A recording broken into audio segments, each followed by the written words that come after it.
What it do is Dr. Ambi, aka Ambitious. If you're new to my channel, welcome. My name is Abraham Bankole. I'm a first year orthopedic surgery resident in Austin, Texas. And if you haven't checked out my other videos, you know what I'm saying, go ahead and go through them because I got a lot of heat. But in this video, I want to talk about my home experience and kind of discuss whether or not buying a house as a resident is the best idea for you, and kind of like talk about my experience and why I bought a house. So I closed on my house May 15th. So I've been in the house for like almost 2 months now, June, July, yeah, 2 months now. And I have some footage that I'll probably drop in from the first day I bought the house. Yes, sir. Got my first house. Brand new house built in 2020. I really wanted to make sure when I bought my house that it was like newer, because I want to hopefully minimize my maintenance costs.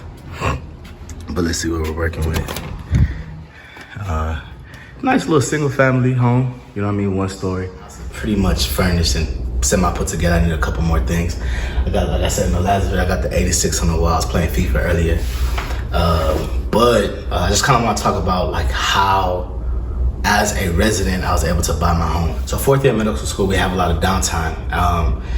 And you know, my 4th year, we had like, that's when the coronavirus, like, you know, really started being rampant. So everything was shut down. Everybody had to stay at home. And I used that time really to kind of like build my financial acumen. You know what I mean? I try to learn about like personal finances and like how to handle my money as a resident, so I can learn the like habits, so I can handle my money as a, you know, full-time attending physician.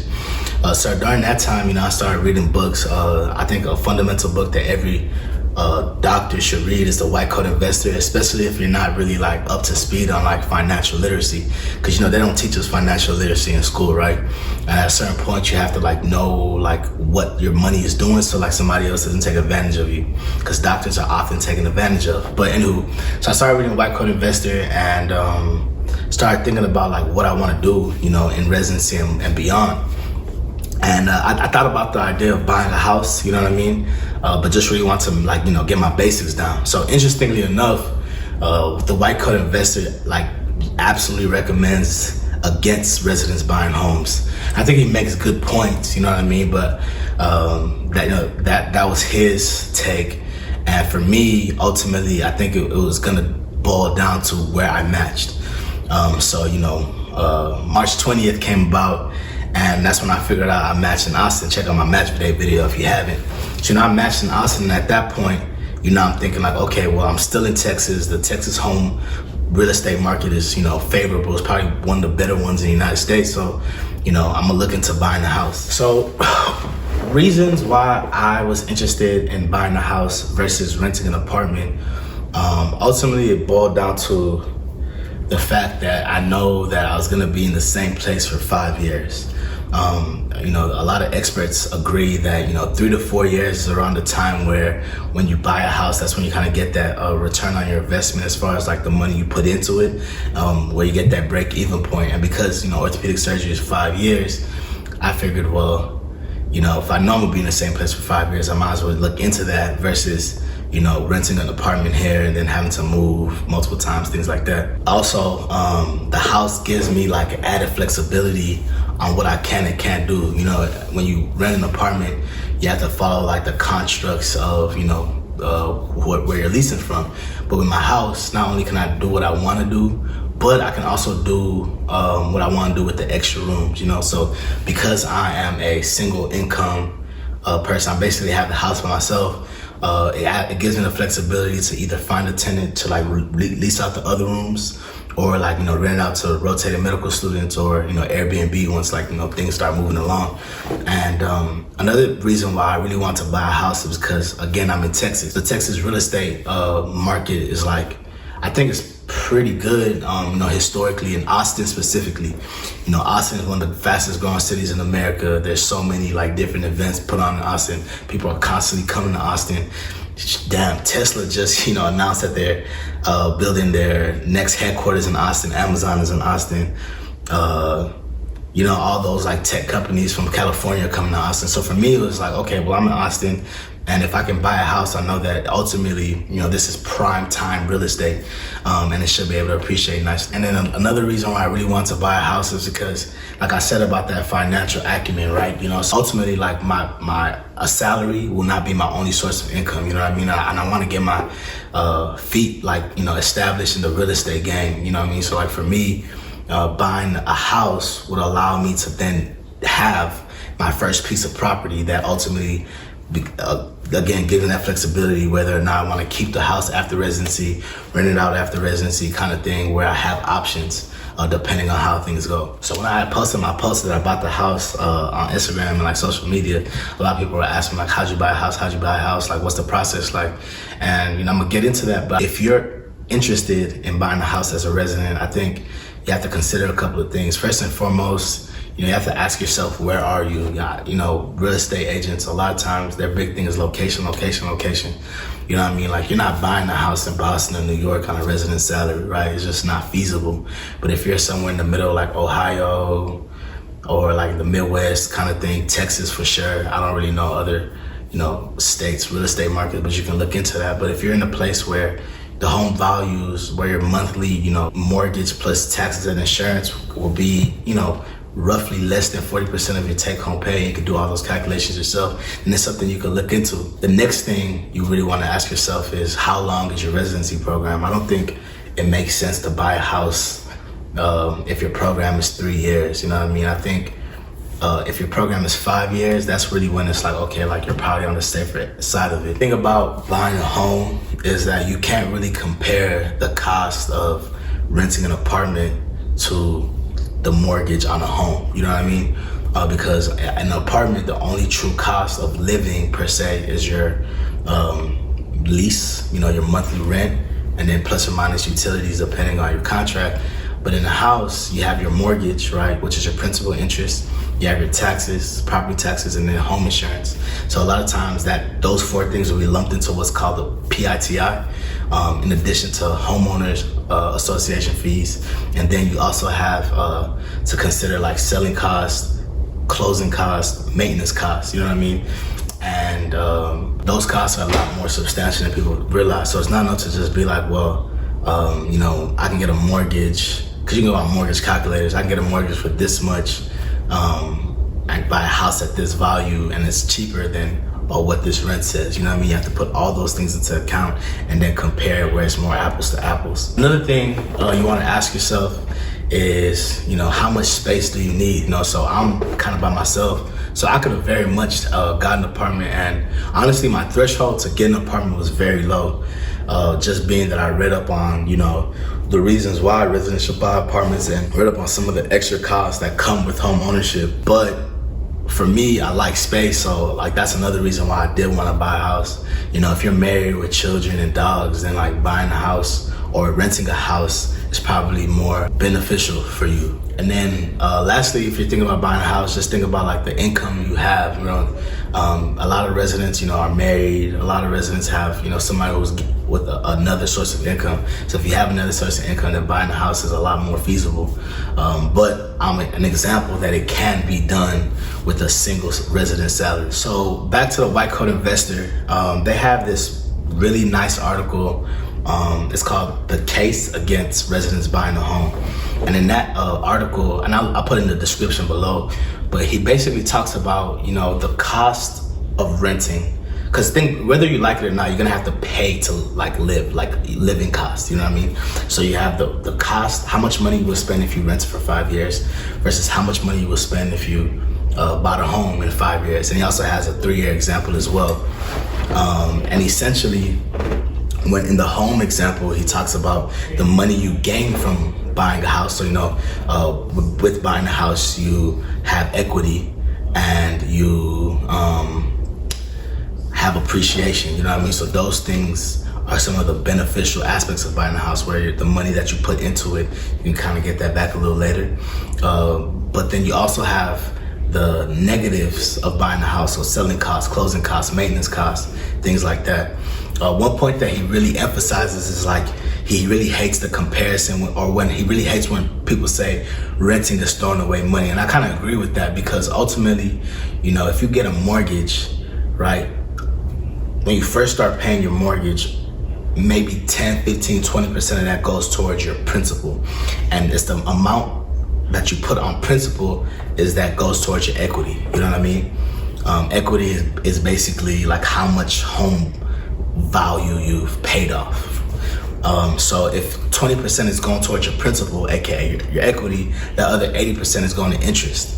You know what I'm saying? And that technically is throwing away money as well. It's not until you get to about halfway through your mortgage term where it's like 50-50, and then more of it goes towards principal, less of it goes towards interest. So technically you're throwing away money when you pay interest because you don't get that back. You're throwing away money when you pay taxes because you don't get that back. And you're throwing away money when you pay, homeowners insurance and homeowner association fees because you don't get that back either. For me, when I, read that article and then I, plugged the numbers in for my situation, I would have spent about $20,000 less buying a home than I would have spent renting an apartment. He goes through like certain assumptions, like a 3%, rental increase rate, because most places will increase how much they're charging with kind of inflation, the rate at which the real estate market kind of appreciates per year, and then like what the typical selling costs, maintenance costs, and closing costs were. And I tried to like calculate it on a conservative manner to make sure that I had a true representation of what my numbers would look like, and it really all just made sense for me. So once I ran the numbers, and I really recommend you to run the numbers if you're thinking about buying a house. Like, don't act emotionally because you think it's a good idea. Like, run the numbers, read up on the home buying process, read up on why you shouldn't buy a house, read up on how to buy a house, kind of thing. And once you run the numbers, the next thing you want to do is figure out how you're gonna pay for your house. So for me, I was able to buy my house one deep on a resident salary, courtesy of the physician's loan or the doctor's loan, you know what I mean? So that's how I was able to finance my house. And it's funny because I think doctor's loans get a bad rep, but it is really an amazing product, especially if you know kind of the terms of what's going on, you know what I mean? My interest rate was the lowest my lender has ever seen, and I got lucky because of coronavirus, and interest rates right now are like bottom of the floor, you know what I mean? So I got a really good interest rate, 100% financing, meaning I didn't have to put any money down, and I was basically able to buy my home. I paid like $100 out of pocket, you know what I mean? Which is a blessing, you know what I'm saying? And I probably am gonna buy all my homes with a doctor's loan, you know what I mean? Even when I have bread, just so I can keep my cash flow and make my money grow with other things. But that's outside the scope of this video. But that's how I was able to finance my house, So you gotta figure out how you're gonna finance your house. And if you're a doctor, then there are doctor's loans that exist for you. And the White Coat Investor has a link on all the doctor's loans in all the different states, because not all banks are in each state. So check that out if you're interested.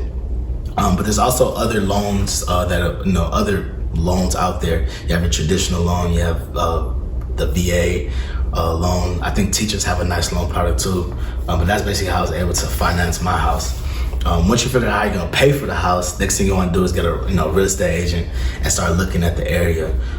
Because I went to undergrad at UT Austin, I know the Austin area really well. So that was an advantage that I had. I know a lot of friends who matched in places where the real estate market is favorable, but they don't know the area. So they rent for like a couple months, 3 months, 4 months, 6 months to figure out like what kind of area of town they want to be in. And then from there they look into buying a home, which I think is also a pretty good idea. Like I said earlier, my threshold to rent was very low. So I would have rented if I couldn't find a house that was a new construction building, if I couldn't find a house in a decent location. I wasn't trying to commute 45 minutes to work, and I wasn't trying to sit in rush hour for an hour, and I wasn't trying to be in an older home that 10 years, 20 years, that may have like unexpected maintenance costs. And that's why I really wanted a new build, because I know in residency, I won't have time to fix the HVAC. I won't have time to change the water cooler, gas heating kind of thing. You know what I mean? With the new home, all that stuff is brand new. All that stuff has warranty. You know what I'm saying? So my 5 years of being in residency, I'm hoping and praying that all those things just go smoothly, you know what I mean? And then once I'm done with residency, I'm done with my fellowship, and I'm attending, I'll be able to kind of like, subside those costs if they do come up when I'm renting out the house later in life. You know what I mean? So those are the two things I really wasn't willing to budge on, and thank God that I was able to find a nice house. My house is about like 12 minutes from the hospital, 20 minutes in traffic, which really isn't bad in North Austin. And it's a new 2020 build, you know, if it was finished building in April, brand new neighborhood, you know what I mean? And it's a nice neighborhood too. So I got lucky with that. God is good. But ultimately, like I said, you know, home ownership costs can be much more significant than renting. So if you can't find something that you absolutely love, then don't settle, just rent. You know what I mean? But if you find something that makes sense, if the numbers make sense, if the area makes sense, then by all means, I would recommend buying a house because you can do so much more with it. So should you buy a house in residency? Like I've mentioned before, I think it just depends. You know what I mean? It depends on your situation. It depends on your location. It depends on the length of your residency. It depends on if you have you know, single income, dual income. But to all my subscribers who are pre-med in medical school, even residents, you know what I mean? Like as a doctor, we have special loan products for us, you know what I mean? And if this is motivation for you to keep pushing, you know what I'm saying, when you know things get hard and like you don't really want to study and all that kind of things, like these are some of the perks you get for being a doctor, you know what I mean? And like I remember when I was like talking to my dad about it, he was like, so y'all get all of this just for being a doctor? And I was like, I guess, you know what I'm saying?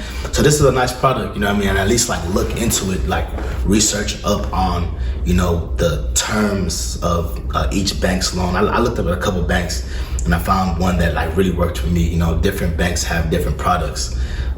And I'm gonna make a video on like the physician's loan, the doctor's loan versus like a regular loan or traditional loan, and kind of what makes a doctor's loan a doctor's loan. Because some loans will call themselves doctor's loans, but don't have the real parameters that a doctor's loan should have, kind of thing. And why doctor's loans kind of exist. But that's outside the scope of this video. I'll make another one for that. But yeah, man, like those products exist for us. You know, if you're a physician, take advantage of, you know, what's out there for us. And lastly, I think if you're thinking about buying a home, always have to think about what are you gonna do with your house once you're done with residency. You know what I'm saying? Like when you make big purchases, before you make any big purchase, you have to think of an exit strategy. You know what I mean? If worst case scenario, best case scenario kind of thing, you know what I mean? And for me, because I know Austin is not slowing down, it's booming, I'm probably gonna keep the house, graduate and rent it out, you know what I mean? And then boom, now I have my first piece of rental property in my real estate portfolio kind of thing. And you know, hopefully, you know, start getting the bag and getting more, you know what I'm saying? But if you match in Wyoming and you don't know nobody in Wyoming, and you know as soon as you're done with residency, you want to get out of Wyoming, then it probably doesn't make sense to buy a house in Wyoming because, you know, worst case scenario, if the real estate market isn't going well or anything like that, then you're kind of stuck with that. You know what I mean? So you kind of just have to have an exit strategy on what you want to do with the house once you're done with residency. And if those things make sense, if the numbers make sense, if the location makes sense, if your exit strategy makes sense, you know what I mean? Don't feel like you can't do it, right? And you know, for me, when I was, you know, reading White Coat Investor and I saw you say you shouldn't do it, like his advice is not, you know, a blanket statement for everybody. He wrote a book for like most Americans all over the place, those who are in California, in New York, also in Texas, kind of thing, you know what I mean? So just look at your individual situation. And if it makes sense for you, you know, don't be afraid to like go get it, you know what I'm saying? Because although it is a scary process and like buying a house is just a whole different language, you know what I mean? People do it and it's doable. And, you know, I'm gonna look back at this video in 5 years and see if, you know, the things I'm saying kind of like went into fruition. But ultimately, like, scare money don't make no money, you know what I'm saying? And like, if things do go right, the sky's the limit, you know what I'm saying? Like, I can get 2 tenants in bedrooms 2 and 3. It's a 3-bedroom, 2-bathroom, 2 tenants in 2 and 3.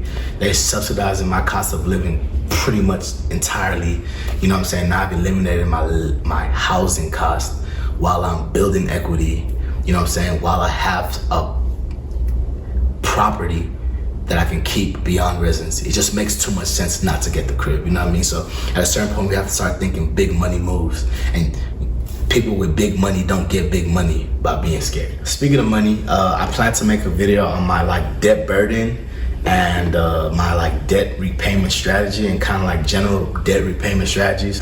Because I've had a lot of people ask me like, how did I pay for medical school? How do you pay for medical school? Short answer is loans, but ultimately you have to have a strategy for your loans, so that like again, like it's all about being prepared.